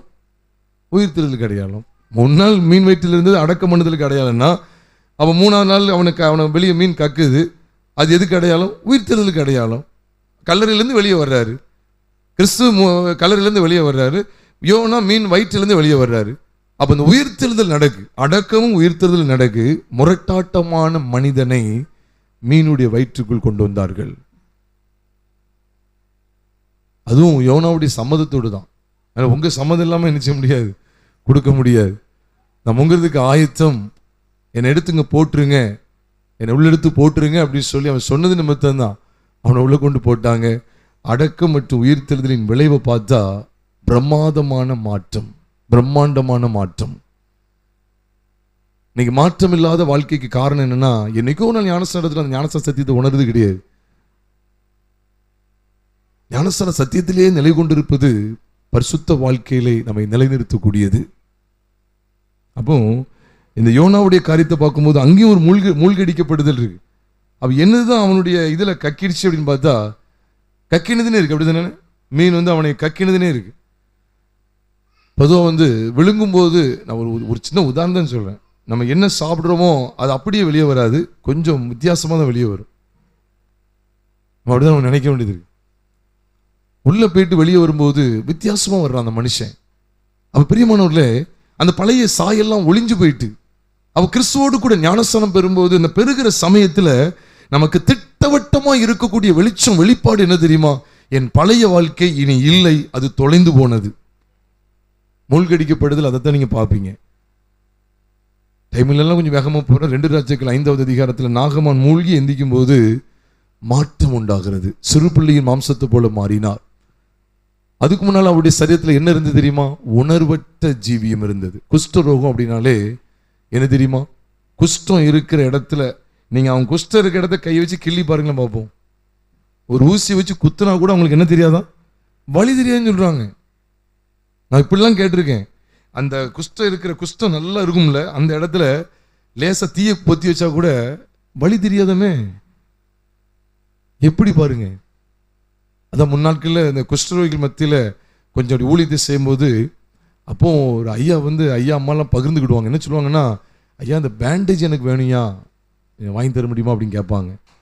என்ன நம்மகிட்ட பேசும்போது சொல்லுவாங்க, இது நைட்டு பார்த்தா பள்ளி என்ன செய்யுதுன்னா புண்ணை கடிச்சிக்கிட்டே இருக்கியா அப்படின்னு சொல்லுவாங்க. நைட்டு காலையில் எழுந்து பார்த்தா பெரிய புண்ணாயிருது, குழி ஆழமாக விழுந்துருது, பள்ளி கடிச்சிக்கிட்டே இருக்கு அப்படின்னு சொல்கிறாங்க. என்ன இவங்களுக்கு உணர்வு இல்லைன்னு பார்த்தா உணர்வு இருக்காது. அந்த குஷ்டம் இருக்கிற இடத்துல கடிச்சுச்சுக்கங்களேன், பள்ளி என்ன பள்ளி, எலியே கடிச்சா கூட என்ன செய்யாது, தெரியவே தெரியாது. அந்த பகுதி யாராவது கத்தி வச்சு லேசாக வெட்டிக்கிட்டே இருந்தால் கூட, பிளேட் வச்சு வெட்டிக்கிட்டே இருந்தால் கூட தெரியாது. அந்த அளவுக்கு அது ஒரு உணர்வற்ற இடத்துக்கு போயிடும். அப்போ நாகமானுடைய காரியத்தை நீங்கள் கவனிச்சிங்கன்னா 2 ராஜாக்களின் புஸ்தகம் 5வது அதிகாரத்தில் நாகமான் உணர்வற்ற ஒரு ஜீவியத்துக்கு அடையாளம். அந்த மனுஷன் அவன் போய் உள்ளே போய் என்ன செய்ய முங்கி எழுந்தா சிறு பிள்ளையுடைய மாம்சம் போல அது மாறிடுச்சு. இப்போ தொட்டா அவனுக்கு சூடு இருக்கும், சொரணையும் இருக்கும், உணர்வு இருக்கும் அவனுக்கு. அப்ப ஞானஸ்தானத்தின் போது இதுதான் நமக்கு நடக்கணும். என்னன்னா, உணர்வுள்ள ஜனங்களா இருக்கணும். சிவந்த சமுத்திரத்தின் கரையில இருக்கிற வரைக்கும் இஸ்ரவேல் ஜனங்களுக்கு உணர்வே கிடையாது. ஆண்டு அவ்வளவு அடையாளங்களை செஞ்சுமே மோசேக்கு விரோதமாக முறுமுறுக்கு தான் செய்யறாங்க. எகிப்தில் எங்களுக்கு பிரேத குழியில் இல்லையான்னு சொல்லி இந்த சிவந்த சமுத்திரத்தை கொண்டு வந்தீங்கன்னு சொல்லி அவ்வளவு முறுமுறுக்காங்க. இந்த உணர்வற்றவங்களை இந்த சிவந்த சமுத்திர வழியா கடக்க பண்ணா இப்போ இவங்க வாயிலிருந்து வருது, கர்த்தர் என் கீதமானவர், ரட்சிப்புமானவர், அவர் என் தேவன், என் தகப்பன் சொல்லி அவரை மகிமைப்படுத்திக்கிட்டே இருக்காங்க. யாத்திராமம் 15வது அதிகாரத்துல. உங்களுக்கு புரியுதா? முறுமுறுத்துக்கிட்டு இருக்காங்க. மாம்சம் மேலோங்கி நிக்கி இந்த ஞானஸ்தானத்துக்குள்ள போயிட்டு வெளியே வரும்போது தான் பார்க்காங்க. ஞானஸ்தானத்துக்குள்ள அவங்க முங்கி அவங்க வெளியே வர்றாங்க. சமுத்திரத்தினால ஞானஸ்தானம் பண்ணப்பட்ட பிற்பாடு பார்த்தா ஒரே துதி சத்தம் தான். எந்த வாயினால தேவனுக்கு விரோதமா பேசினாங்களோ இப்ப ஒரே மகிமைப்படுத்திக்கிட்டு இருக்காங்க. அப்ப உங்களுக்கு புரியுதா? ஞானஸ்தானத்தின் போது என்ன நடக்கணும் தெரியுதா?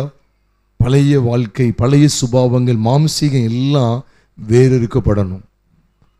ஒரு இப்போ ஞானஸ்தானம் எடுக்க போறவங்க, வர்ற நாட்கள் ஞானஸ்தானம் எடுக்க போறவங்களும் 2 பேர் இருக்கீங்க. நல்லா ஞாபகம் வச்சுக்கோங்க. நீங்க அடுத்த வாரம் எடுக்க போறதாலும் சரி, சத்தியத்தை தெளிவாக அறிந்துக்கிடணும். அதனால யார் மேலேயா கசப்பு கோபம் இருந்தால் அது இன்னோட தூக்கி தூரத்துக்கு போட்டுடணும். நம்ம மேல 1000 இல்லை 10,000 பேர் கூட பகையா இருக்கட்டும், ஒரு பிரச்சனையும் கிடையாது. ஆனால் நம்ம ஒருத்தர் மேலே கூட நினைச்சக்கூடாது, கசப்போடு பகையோடு இருக்கக்கூடாது. அது மாத்திரம் இல்லை, ஃபோனில் வேற ஏதாவது அருவருப்பான காரியங்கள், அதை பார்த்தேன் இதை பார்த்தேன் சொல்லி அந்த காரியங்கள் இருந்து அப்படின்னா அதை கட்டாயமாக டெலீட் பண்ணி ஆகணும். ஞானஸ்தான சத்தியத்தில் அதான் நடக்கிறது. ஞானஸ்தானத்தின் போது அதான் நடக்கிறது. பாவத்தை, மாம்சத்திலே பாவத்தை ஆக்கினைக்குள்ளாக தீர்த்தா. மூழ்கடிக்கப்படுற எல்லா இடத்தையும் பாருங்க. சிவந்த சமுத்திரத்தில் மூழ்கடிக்கப்பட்டதாக இருக்கட்டும், நோவா நாட்களில் ஜலப்பிரளயத்தின் மூலமாக மூழ்கடிக்கப்பட்டதாக இருக்கட்டும், நாகமான் விஷயத்தில் மூழ்கடிக்கப்படுகிறதாக இருக்கட்டும், இந்த மூழ்கடிக்கப்படுற விஷயத்தை நம்ம உன்னிப்பா பார்க்கும். யோனா விஷயத்துல மூழ்கடிக்கப்படுறதாக இருக்கட்டும், இந்த மூழ்கடிக்கப்படுற விஷயத்துல ஏன் பேதுரு கூட மூழ்கிற சமயம் வருது. அந்த விஷயமா கூட இருந்தா கூட எல்லா அவிசுவாசத்தையும் கழட்டி போடுறாரு. அவிசுவாசமான பயம் நிறைந்த வாழ்க்கையை மாற்றி போடுகிறார். இப்படி மூழ்கடிக்கப்படுற விஷயத்தை நம்ம பார்க்க பழைய வாழ்க்கை எல்லாம் மறைந்து போகிறது. பாவம் ஆக்கினைக்கு உட்படுத்தப்படுகிறது. ஞானஸ்தானத்துக்கு பிறகு என்ன வெளிச்சம் இருக்கணும் அப்படின்னா, அதுன்னு ரொம்ப சுருக்கமாக சொல்கிறேன். இதெல்லாம் இப்போ நான் சொல்கிறதெல்லாம் ஓரளவுக்கு தான் பழைய செய்தியில் இருக்கும். இன்னும் சிலதெல்லாம் புதுசாக இப்போ தான் நீங்கள் குரலை கேட்கலாம் நான் நினைக்கிறேன். இன்னும் ஒரே ஒரு இதை மட்டும் சொல்லி நான் முடிச்சிருந்தேன். ஞானஸ்தானத்துக்கு பிறகு என்ன இருக்கணும் அப்படின்னு கேட்டால், ஆண்டவர் பாருங்க கடலின் ஆழத்துக்குள்ளே கொண்டு போயிட்டார். நமக்கு எல்லாம் தெரியும், மூழ்கடிக்கிறார் அப்படிங்கிறத நம்ம சத்தியத்தின் மூலம் பார்க்கிறோம். மீகாவின் புஸ்தகம் 7வது அதிகாரம் 19வது வசனத்தை நாம் பார்க்கும்போது, மீகா 7:19 மற்றும் 20 கடைசி 2 வசனங்களை பார்க்கும்போது 19ல் ஞானஸ்தான சத்தியம் வெளிப்படுத்தப்படுது. இதெல்லாம் 100க்கு 100 உண்மை. என்ன வெளிப்படுத்தப்படுதுன்னா, அவர் திரும்ப நம்மேல் இறங்குவார், நம்முடைய அக்கிரமங்களை அடக்கி நம்முடைய பாவங்களை எல்லாம் சமுத்திரத்தின் ஆழங்களில் போட்டு விடுவார். அவர் திரும்ப நம்மேல் இறங்குவார், நம்முடைய அக்கிரமங்களை அடக்கி பாவங்களை எல்லாம் சமுத்திரத்தின் ஆழங்களில் போட்டு விடுவார். சமுத்திரத்தின் ஆழத்தை கண்டுபிடிக்க ரொம்ப கஷ்டம். பசிபிக்குடைய ஆழத்தை இன்ன வரைக்கும் கண்டுபிடிக்கலன்னு சொல்லுவாங்க. குறிப்பிட்ட ஆழத்தை கண்டுபிடிச்சிருப்பாங்க, அதை விட பயங்கர ஆழம் தான் இருக்கு. அப்ப சமுத்திரத்தின் ஆழங்களில் கர்த்தருடைய பாவங்களை போட்டுறார். இதுதான் ஞானஸ்தானத்தின் போது நடக்கிற காரியம். இப்போ யோனாவுடைய பாவ வாழ்க்கை எங்க இருக்கு சொல்லுங்க? கரைக்கு வந்துட்டா? கரைக்கு வரல. யோனாவுடைய பாவ வாழ்க்கை கரைக்கு வந்துச்சா? கரைக்கு வந்தால் தான் மறுபடியும் அவர் யோபா பட்டணத்துக்கு போவாரு. யோபா பட்டணத்தில் போய் தர்சிசுக்கு போகிற கப்பலை கண்டு ஏறி போக பார்த்துருப்பாரு. அப்படி பழைய சுபாவம் கரைக்கு வரல. அது சமுத்திரத்தில் என்ன செஞ்சுட்டு மூழ்கடிக்கப்படுகிறது. சமுத்திரத்திலே அது மூழ்கடிக்கப்படுகிறது. இஸ்ரவேல் ஜனங்களை பின்தொடர்ந்து வந்த பார்வோனிசனையும் சமுத்திரத்தில் மூழ்கடிக்கப்படுகிறது. அது மாத்திரம் இல்லை, அங்கு மனிதன் நாகமான் அவனுடைய உணர்வற்ற ஜீவியமும் தண்ணீர்ல என்ன செஞ்சுட்டு கரைந்து போயிடுச்சு. குஷ்டம் தண்ணியில போயிட்டா போகலையா? தண்ணியிலே போயிடுச்சு. தண்ணியிலே அந்த குஷ்டம் உணர்வற்ற ஜீவியம் தண்ணியிலே போயிட்டு. இங்கே ஆண்டவர் மீகாவுக்கு வெளிப்பாடு தர்றார். என்னன்னா, சமுத்திரத்தின் ஆழங்கள்ல நம்முடைய பாவங்கள் எல்லாம் போட்டு விடுவாராம். அதுதான் அவர் செய்கிறார். இதுதான் சமுத்திரத்தில் நடந்த காரியத்தை பார்க்கும். ஜலப்பிரவாகம் நோவா நாட்கள் வரும்போதும் அத்தனை பாவங்களையும் ஆண்டவர் அமர்த்தி போடுகிறார், மூழ்கடிக்க செய்கிறார். அப்ப இதை தொடர்ந்து என்ன வெளிப்பாடு வருதுன்னா, தேவரீர் பூர்வ நாட்கள் முதல் எங்கள் பிதாக்களுக்கு ஆணையிட்ட உமது சத்தியத்தை யாக்கோபுக்கும் கிருபையை ஆபிரகாமுக்கும் கட்டளையிடுவீராக. அடுத்த வசனத்துல அதான் சொல்றார். அப்ப நல்லா ஞாபகம் வச்சுக்கங்க, சமுத்திரத்தின் ஆழங்கள்ல போட்டு விடப்பட்ட அந்த பாவ வாழ்க்கையானது பிற்பாடு இப்ப எது நம்முடைய வாழ்க்கையில கட்டளையிடப்படுது அப்படிங்கறத சொல்றார். சமுத்திரத்தின் ஆழத்துல பாவங்களை அத்தனையும் தொலைச்சு போடுறதுக்கு பேர் என்ன பேரு? ஞானஸ்தானத்துல அடக்கம் பண்ணப்படுதல். அதுக்கப்புறம் என்ன கட்டளையிடப்படுதுன்னு கேட்டா கிருபையும் சத்தியமும் கட்டளையிடப்படுது. ஏன்னா மிக விசேஷமா யூத ஜனங்களுக்காக விசேஷமா எழுப்பப்பட்ட ஒரு மனுஷன் தான், தீர்க்கதரிசியா எழுப்பப்பட்ட மனுஷன். இந்த மீகா தான் ஆரம்பத்துல இருந்து கர்த்தருடைய கிறிஸ்துவனுடைய வருகை அறிவிக்கிறார். எப்பராத்தா என்னப்பட்ட பெத்லகேமே, நீ யூதாவிலே ஆயிரங்களில் சிறியவனா இருந்தும் இஸ்ரவேலை ஆளப்போகிற உன்னிடத்திலிருந்து என்னிடத்துக்கு வருவார் அப்படி சொல்லி அவரை குறித்து சொல்லி அவருடைய புறப்படுதல் பூர்வ நாட்களாகிய மன்னிக்கவும் அனாதி நாட்களாகிய பூர்வத்தினுடையது அப்படி சொல்லி மீக 5வது அதிகாரம் 2ஆம் வசனத்துல பார்க்கிறோம். அப்போ பாருங்க, அப்போ குமாரனுடைய வெளிப்பாடு, குமாரனை பற்றிய வெளிப்பாட்டை பெற்றிருந்த அந்த மீகா முடிக்கும் போது என்ன சொல்றார் பார்த்தீங்களா? சமுத்திரத்தின் ஆழங்கள்ல நம்முடைய பாவங்கள் போட்டு விடப்படுது. தண்ணீரை ஏன் காமிச்சு கொடுக்கறான்னா, உண்மையிலே நம்முடைய ஜலத்தில் நம்முடைய பாவ வாழ்க்கை எல்லாம் அடக்கம் பண்ணப்படுது. ஒரு பாவமா 2 பாவமா பாவங்கள் எல்லாம் அழகா போட்டிருக்கு. நம்முடைய பாவங்களை எல்லாம் சமுத்திரத்தின் ஆழங்களில் போட்டு விடுவார். அப்ப ஞானஸ்தானத்தின் போது நடக்கு. ஞானஸ்தானத்துக்கு பின்பு என்ன செய்யணும் தெரியுமா? அப்படி எழுந்திருக்கும் பார்த்தீங்களா? எழுந்து எந்த வாழ்க்கைக்குள்ள போறோம் அப்படின்னா கிருபையும் சத்தியத்தையும் வெளிப்படுத்துகிற வாழ்க்கைக்கு போகிறோம். அதுதான் மீகா கண்டுகொண்ட அருமையான வெளிப்பாடு. அதோட தான் முடிக்கிறார், ஞானஸ்தான சத்தியத்தோட முடிக்கிறார்.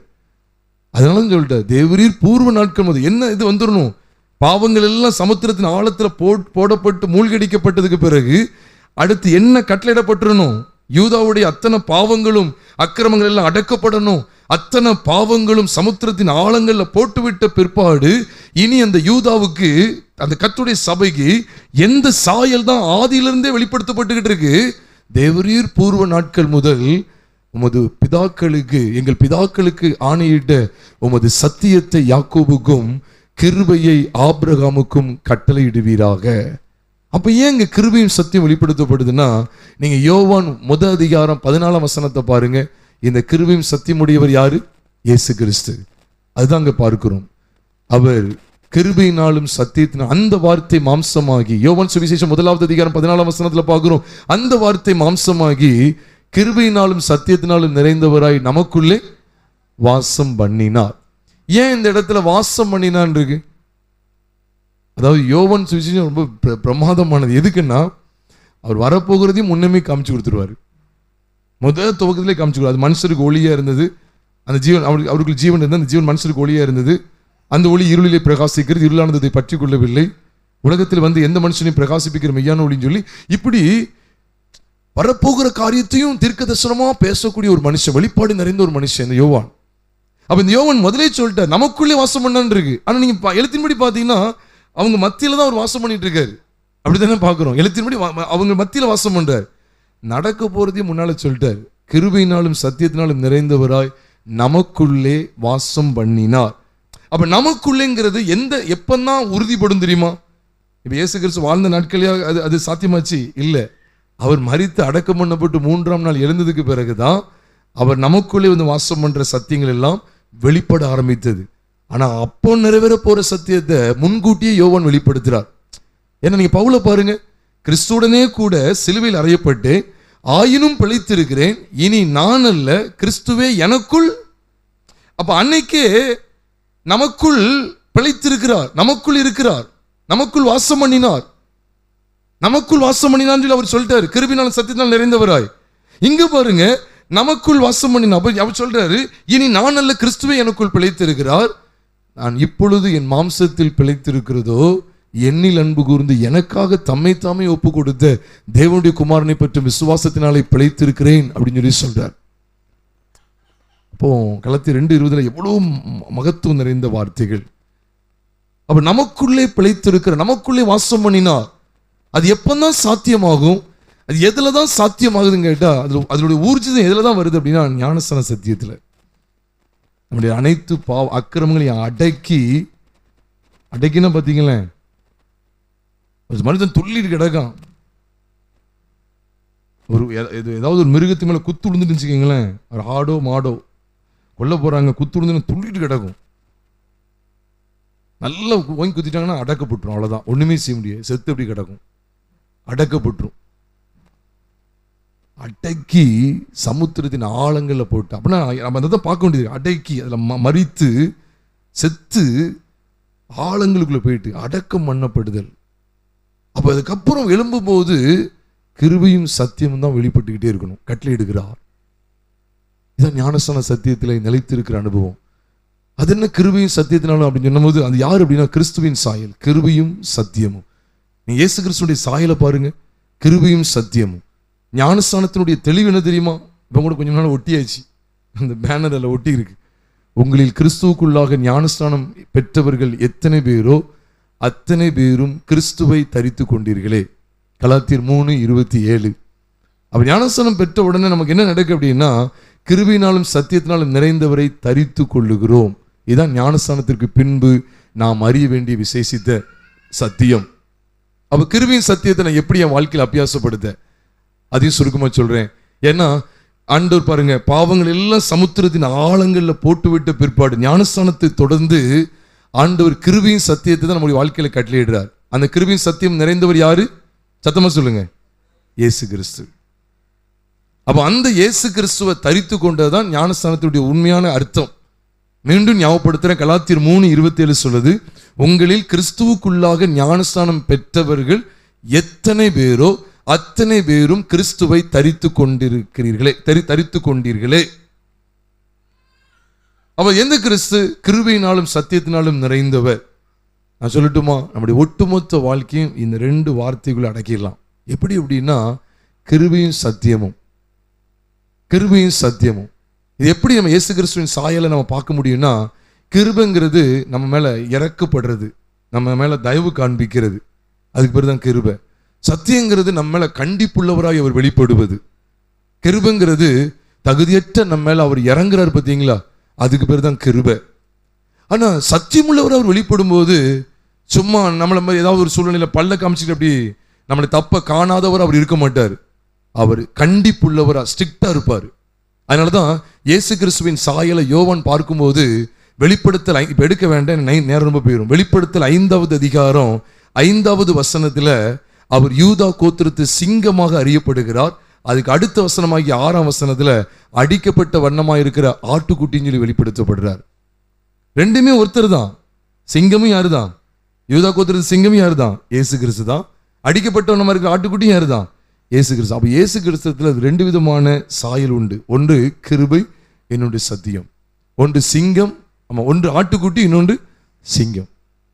அதில் எல்லா நேரத்திலையும் ஏசப்பா அன்பா இருக்காங்க, உங்களை தாங்குவாங்க, உங்களை உயர்த்துவாங்க அப்படி சொன்னாலும் அது ஒரு டுபாக்கூர் ஊழியம் தான். இன்னைக்கு அன்பரின் ஊழியம், நேசரின் ஊழியம், அந்த நேசிக்கிறார், அந்த இவர் நேசிக்கிறார், தாங்குகிறார். இயேசு உட்கார்கிறார் ஊழியம் இருக்கு, இயேசு தாங்குகிறார் ஊழியம் இருக்கு, இயேசு நடத்துகிறார் ஊழியம் இருக்கு, இயேசு போஷிக்கிறார், நிறைய எல்லாம் வந்துட்டு இன்னொரு ஊழியம் தான் நம்ம வர வேண்டியது இருக்கு. இயேசு நரகத்துக்கு அனுப்புகிறார் ஊழியம் அப்படின்னு சொல்லி நம்ம வரணும், அடுத்தா வரணும். என்னெல்லாம் வந்துட்டு நினைக்கீங்க, இன்னைக்கு இந்த வாழ மாட்டுக்காங்க. நீங்க ஒரே தடவி கொடுக்கறதா இருக்கு. நீங்க வேத வசனத்தை நல்லா பாருங்க. அவர் ஆட்டுக்குட்டி தான், அடிக்கப்பட்ட ஆட்டுக்குட்டியினுடைய பாவங்களை பொறுத்துக் கொள்றவர், நம்முடைய பாவங்களுக்காக அவர் பரிதபிக்கிறார், எல்லாம் ரைட்டு. ஆனா அதே சமயம் அவர் சிங்கத்தை போல சீருவாரு. அவர்கிட்ட ஏதாவது வேற மாதிரி துணிக்கிறதுக்கு இடம் கொடுத்தனா ஸ்ட்ரிக்டா பிடிப்பாரு. சிங்கம் வேற, ஆட்டுக்குட்டி வேறதான். சுபாவத்தில் பார்த்தீங்கன்னா அது இதுவும் எட்டவே எட்டாது. ஆனா அவர் யூதா கோத்திரத்து சிங்கம், ஆட்டுக்குட்டி, இந்த ரெண்டையும் நீங்க கிறிஸ்துவின் சாயல்ல பார்க்கணும். அதான் கிருபையினாலும் சத்தியத்தினாலும் நிறைந்தவரை அனுபவிக்கிற அனுபவம். அதனாலதான் பாருங்க, திமிராதக்காரனை பார்க்கும்போது அவர் சொல்றார், மகனே உன் பாவங்கள் உனக்கு மன்னிக்கப்பட்டது. இதுல அவர் ஆட்டுக்குட்டியானவரை வெளிப்படுறாரு. மகனே உன் பாவங்கள் மன்னிக்கப்படுது, உனக்கு நீ பணமே தரல, ஒரு காரியம் எனக்கு செய்யல, ஆனா உன் பாவங்களை இலவசமா மன்னிக்கிறேன், உன் மேல உனக்கு இறக்க காமிக்கிறேன், கிருபையை காமிக்கிறேன். ஆட்டுக்குட்டியானவரை தம்மை வெளிப்படுத்துறாரு. ஆனா அதே சமயம் அதிக கேடானதொன்றும் உனக்கு நேரிடாதபடி இனி பாவம் செய்யாதன்னு சொல்லி கண்டிக்கிறார் பார்த்தீங்களா. அப்ப அவர் சிங்கம் தான், சத்தியமுடையவர். எனக்கு உண்மையிலே சொல்றேன், ஒரு குடும்ப வாழ்க்கை எப்போதான் ஆஸ்வதிக்கப்படும்னா இந்த ஞானஸ்தான சத்தியத்துல நிலைத்திருக்கணும். ஆட்டுக்குட்டியானவராகவும் சிங்கம் உள்ளவராகவும் அவர் இருக்கிறார், கிருபை உள்ளவராகவும் சத்தியம் உள்ளவராகவும் இருக்கிறார். ஒரே செல்லம் கொடுத்துக்கிட்டே இருந்தாலும் பிள்ளை கெட்டு போயிடும். செல்லம் கொடுக்க வேண்டிய இடத்துல செல்லம் கொடுக்கணும். ஆட்டுக்குட்டியின் சுபாவத்தை காண்பிக்கக்கூடிய இடத்துல அவனுக்கு தயவு காமிக்கணும், அவனுக்கு ஒத்தாசப்படணும், பிள்ளைகளுக்கு அன்பை காமிக்கணும், கரிசனை இருக்குது, எல்லாம் இருக்குது. ஆனால் நல்லா உட்காந்து டிவி பார்ப்பான், சினிமா பார்ப்பான், நல்லா செல்ஃபோனில் உட்காந்துருப்பான்னு சொன்னால் 2 பூசையை கொடுத்து அவனை இழுத்து ஒரு இடத்துல உட்கார வைக்கிறதுக்கும் நமக்கு தெரியணும். இதுதான் சத்தியம். ஒரு சைடாகவே போயிடாதீங்க, டேஞ்சர். அதில் கிறிஸ்துவனை இவ்விதமாய் தரித்து கொண்டிருக்கிறீர்களா அப்படிங்கிறத ஞானஸ்தானத்தில் பாருங்கள். அதில் ஞானஸ்தானம் எடுத்ததுக்கு பிறகு எப்படி வாழணும்னா கிருபையினாலும் சத்தியத்தினாலும் நிறைந்தவர்களாய் காணப்படணும். அப்படிப்பட்டவர் நமக்குள்ளே வாசம் என்றால் அதைத்தான் பவுல் சொன்னார், கிறிஸ்துவுடனே கூட சிலுவையில் அறையப்பட்டு நானும் பிழைத்திருக்கிறேன், இனி நான் அல்ல கிறிஸ்துவை எனக்குள் பிழைத்திருக்கிறார். அப்போ நான் வாழ்றது எப்படி தெரியுமா? கிறிஸ்து தான் எனக்குள் பிழைத்திருக்கிறார், அவரை தான் நான் தரித்திருக்கிறேன், அவரை தான் நான் தரித்திருக்கிறேன், அவரை தான் தரித்து. ஞானஸ்தானம் பெற்றவர்கள் எத்தனை பேரோ அத்தனை பேரும் யாரை தான் தரிச்சிருக்காங்க? கிறிஸ்துவை தரித்து. அந்த கிறிஸ்து யார்? கிருபையினாலும் சத்தியத்தினால் நிறைந்தவர். சிங்க முகமும் ஆட்டுக்குட்டியின் முகமும் அவர்கிட்ட இருக்கு. ஆனால் எப்பவுமே சிங்க முகத்தை காமிச்சிருங்க. சில வீட்டில் பார்த்தீங்கன்னா மிலிட்ரி மாதிரி தான் நடத்துவாங்க. ஒரே இது செய்யாது கூடாது, இது எப்படி பண்ணலாம், விட மாட்டேன், இப்படியே இருப்பாங்க. அந்த குடும்பமும் ஸ்திரப்படாது. சில வீட்டில் பார்த்தீங்கன்னா என்ன பிள்ளை என்ன தப்பு செஞ்சாலும் சரி, மனைவியோ கணவனோ என்ன காரியம் செஞ்சாலும் சரி, லெகுவை விட்டுக்கிட்டே இருப்பாங்க. அந்த குடும்பமும் ஸ்திரப்படாது. கண்டிக்க வேண்டிய இடத்துல கண்டிக்கணும், அரவணைக்க வேண்டிய இடத்துல அரவணைக்கணும். இந்த பேலன்ஸ்டை பொறுத்து பார்த்தீங்களா, இந்த சபை தான் அல்லது இப்படிப்பட்ட இந்த குடும்பம் தான் ஆசீர்வதிக்கப்படும். சபையும் இப்படிதான். அன்பை காண்பிக்கிற இடத்துல ஆண்டவர் எவ்வளவு நம்மளை பாவங்களை மன்னிச்சிருக்காருங்கிறதும் காண்பிக்கப்படும். அங்கே ஆட்டுக்குட்டியின் முகமும் காண்பிக்கப்படும். அதே சமயம் சிங்க முகம் வெளிப்படும். பெருமை சொல்ல, இந்த சபை அப்படிதான். ஆட்டுக்குட்டியுடைய முகமும் காண்பிக்கப்படும். ஆண்டு நம்மளால எவ்வளவு இறக்க வச்சிருக்காரு, நம்ம பாவங்களை எவ்வளவு மன்னிக்கா. அதே சமயம் நீ மனம் திரும்பாவிட்டால் அவர் தமது பட்டயத்தை கருக்காக்குவார் அப்படிங்கிற சிங்க முகத்தையும் வெளிப்படுத்துகிறதற்கு தேவன் ஊழியர்களாகிய எங்களை தேவன் பயன்படுத்தி வருகிறார். அதனாலதான் விபச்சாரத்தில் கைமையுமா பிடிக்கப்பட்ட ஸ்திரீ பார்த்து சொல்றார், நான் உன்னை ஆக்கினைக்கு உட்படுத்துகிறது இல்லை, இதுக்கு பேரு கிருபை. நீ இப்போ இனி என்ன செய்யாத, பாவம் செய்யாதுன்னு சொல்றாரு பார்த்தீங்களா, அதுக்கு பேர் தான் என்னது? சத்தியம். அதனால நீங்க இங்கிருந்து எழுத்து நீங்க பார்க்கலாம். நீங்க எந்த கூட்டத்துக்கு வந்தாலும் சரி, இதை முடிச்சுட்டு வாசலுக்கு போவீங்கல்ல, வாசலுக்கு மேல இப்பவே இங்க இருந்தே பார்க்கலாம், உன் பாவங்கள் மன்னிக்கப்பட்டது, நீ போ இனி பாவம் செய்யாது. உன் பாவங்கள் மன்னிக்கப்பட்டது, அது கிருபை. நீ போ இனி பாவம் செய்யாது, இதுக்கு சத்தியம். அப்போ இந்த சாயல நீங்க இல்லை அப்படின்னா மெத்தன போக்குல இந்த ஞானஸ்தானத்தின் மேன்மையை இழந்தவர்களாய், கண் சொருகி போன குருடர்களாய் நாம் நித்திய ஆக்கினைக்கு உட்பட வாய்ப்பு உண்டு. அதனால இந்த சத்தியங்களை நான் நிலைத்திருக்க வேண்டும் சொல்லி தேவனுக்கு உங்களை ஒப்பு கொடுங்க. நிச்சயமாவே சொல்றேன், தேவன் உங்களை ஆசீர்வதிப்பா. அதில் கிருபையினாலும் சத்தியத்தினாலும் நிறைந்தவர் நமக்குள்ளே வாசம் பண்ண ஆரம்பிக்கிறார். அந்த ஒரு வெளிச்சத்தோடு கூட ஆண்டவரே, நானும் என் வாழ்க்கையில ஆண்டவரே, நான் எல்லா சூழ்நிலையிலையும் உங்க இறக்கம் சொல்லிட்டே போயிட முடியாது. ஒரு கட்டத்தில் நீர் பச்சிக்கிற அக்கினியாவும் இருக்கிறீங்க. நான் தவறு செய்யும்போது எவ்வளவு கண்டிப்புள்ளவராக இருக்கிறீங்கிறதையும் என் வாழ்க்கையில நான் பார்க்கணும். என் குடும்ப வாழ்க்கையில் அப்படி நடக்கணும். பிள்ளைகளாக இருந்த பிள்ளைகளிடத்தில் அன்பையும் நான் செலுத்தணும், அதே நேரத்தில் கண்டிப்பையும் நான் செலுத்தணும். அப்படிப்பட்ட சுபாவங்களால் என்னை நிரப்புங்க. ஒருவேளை ஒரு ஒரு தவறான ஐக்கியம் இருக்கா, நல்லா கவனிங்க, இது ரொம்ப முக்கியம். நான் சொல்லியிருந்தேன், ஒரு தவறான ஐக்கியம் இருக்கா, அந்த தவறான ஐக்கியத்தை முடிக்கிறதுக்கு, அந்த தவறான ஐக்கியத்துக்கு முற்றுப்புள்ளி வைக்கிறதுக்கும் எனக்கு தைரியம் வேணும். சிங்கத்தை போல தைரியம் வேணும். சத்தியத்தை பெற்ற விஷயத்துல சிங்கத்தை போல தைரியம் வேணும். அதே சமயம் உண்மையிலே ஒரு மனுஷன் நம்மகிட்ட வந்து நான் தவறு செஞ்சுட்டேன், நான் மன்னிச்சிருங்கன்னு சொல்லும்போது அவனை மன்னித்து அவனை ஏற்றுக்கொள்வதுக்கும் அந்த கிருபையை வெளிப்படுத்தணும். யோவானை பாருங்க, யோவான் தன்னுடைய நிருபத்தில் அன்பை பத்தி பேசிக்கிட்டே இருக்கார். அன்பில்லாதவன் தேவன் அறியான், தேவன் அன்பாகவே இருக்கிறார், அன்புன்னு சொல்லி அந்த ஆட்டுக்குட்டியானுடைய சுபாவத்தை காமிச்சுக்கிட்டே இருக்கிறாரு. ஆனா சத்தியங்கிற இடத்துல வரும்போது சிங்கமா மாறி இருந்தாரு. அவனை வீட்டுக்குள்ள ஏற்றக்கூடாது. எப்படி அன்பை பத்தியே பேசின மனுஷன், அந்த மனுஷனை வீட்டுக்குள்ள ஏற்றக்கூடாது, அவனுக்கு வாழ்த்தில் சொல்லக்கூடாது, அப்படி சொல்றவன் அவனுடைய துர்க்கிரியைகளுக்கு பங்குள்ளவனா இருக்கான்னு சொல்லி புட்டின்னு பிடிக்கிறாரு. இருக்குதா இல்லையா? இருக்குது. அதனால நாம் தேவ பிள்ளைகளாகிய நாம் சத்தியத்தின் கிருபையையும் வெளிப்படுத்துகிற பிள்ளைகளாய், இந்த கிறிஸ்துவின் சாயலை வெளிப்படுத்துகிற பிள்ளைகளாய் காணப்பட நம்ம அர்ப்பணம் செய்வோம். இருக்க இடத்துல நாம் ஜெபித்து நாம் ஞானஸ்தானத்துக்கு நாம் கடந்து போகலாம். நாம் யாவரும் ஜெபிப்போம். பரலோகத்தின் தேவன், இந்த வேலைக்காக நாங்கள் உம்மை ஸ்தோத்திரிக்கிறோம். தேவரே, இந்த நாளில் எங்களுக்கு தந்த விலையேற பெற்ற ஆலோசனைகளுக்காக நன்றி. தொடர்ந்து நம்முடைய ஜீவனுள்ள வார்த்தைகளை நிலைத்திருக்கிற பாக்கியத்தை தாங்க. ஞானஸ்தானத்துக்கு முன்பாக நாங்கள் கவனிக்க வேண்டியது, ஞானஸ்தானத்தின் போது நாங்கள் கவனித்தறிய வேண்டியது, ஞானஸ்தானத்துக்கு பிற்பாடு நாங்கள் கவனத்தில் கொள்ள வேண்டியது என்று இந்த 3 கோணங்களில் எங்களோடு நீர் இடைப்பட்ட தயவுக்காக ஸ்தோத்திரம் ஆண்டவரே. நாங்கள் ஆண்டவரே இந்த நாளிலே அருமையான ஆண்டவரே உம்முடைய 3 பிள்ளைகளை உங்கள் கரத்தில் அர்ப்பணிக்கிறோம் ஆண்டவரே. அருமையான சகோதரர் ஜெயமணி அவர்களுக்காக, அருமையான சகோதரி பெனிட்டா அவர்களுக்காக, அருமையான சகோதரி ராசாத்தி அவர்களுக்காக நாங்கள் ஜெபிக்கிறோம். பரிசுத்த தேவன் ஆண்டவரே, இயேசு கிறிஸ்துவின் விலையேறப்பட்ட இரத்தத்தினாலே மீட்கப்பட்ட பிள்ளைகளாய் உம்மோடு கூட ஞானஸ்தானம் என்கிற நல்மனசாட்சியின் உடன்படிக்கையிலே இணைய போகிற பிள்ளைகளாய் அவர்களுடைய கரத்தில் அர்ப்பணிக்கிறோம் ஆண்டவரே. ஒவ்வொரு நாளும் நல்மனசாட்சியின் உடன்படிக்கையை காத்துக்கொள்ளட்டும். என்னுடைய ஒட்டுமொத்த பாவ வாழ்க்கையும் குமாரனாகிய இயேசு கிறிஸ்துவின் மாம்சத்தில் ஆக்கினைக்குட்பட்டு விட்டது என்கிற மகத்துவமான சத்தியத்தை அறிந்து உணர்ந்தவர்களாய் ஆண்டவரே இந்த ஞானஸ்தானத்திலே பங்கு பெறட்டும். அவர்களை கர்த்தர் ஆசீர்வதிங்க. எங்கள் கர்த்தராகிய இயேசு கிறிஸ்துவின் நாமத்தில் ஜெபிக்கிறோம் நல்ல பிதாவே, ஆமென்.